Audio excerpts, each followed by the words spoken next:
Exactly. No, Heinz, you hit the nail on the head. Last week when we beat Leinster in Leinster, we didn't celebrate. So it wasn't like we had achieved anything. I can tell you the change room was like, it was obviously happy, but it wasn't jumping around like we had won anything. And I think that's a good sign for a coach. We've been playing knockout rugby, you're 100% right. We've had to jump up from 15th on the log. As I said, we played Connacht and Leinster the first 2 weeks. Then we got a win against Cardiff, and we lost to Edinburgh, and we lost to the Sharks, and they got a bonus point. So out of 5 games, we had got 1 win.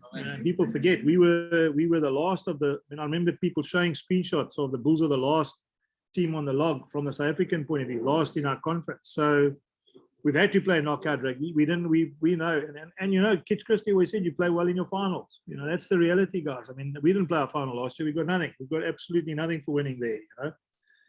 Maybe 250 or 300 WhatsApp messages from all your mates, but that's not winning.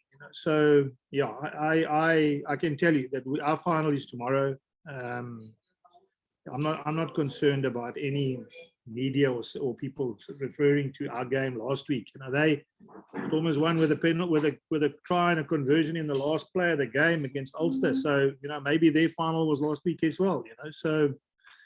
I've learned enough. As I said, I was with Kitch. I know the story too, guys. I mean, you only get judged on the finals. First man on the moon was Neil Armstrong. Second on the moon, they all know he is, but not the same. So we understand that. So that's the first thing. Second thing is we haven't been to the field yet. I mean, we're going to go there now this afternoon. So we haven't trained on the field, as in see what it's like now. But I think historically, I've just given you a fact. The last 80 scrums on that field, 23 resets against different opposition.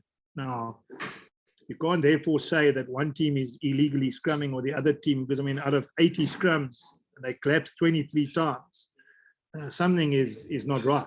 So I just wouldn't want tomorrow. The perception is that the 2 South African front rankers who are really good rugby players and good scrummagers get the rubber, the green, because the front row collapses. So I also think we've scrummed really well. In fact, one of our stats is I think we've got one of the highest amount of scrum penalties as well. I'm talking about in our favor. So, I just think it's one of those areas where, I just wouldn't want to have a result based on the fact that one scrum collapsed and the perception was that one person had caused it to collapse and that team ends up losing.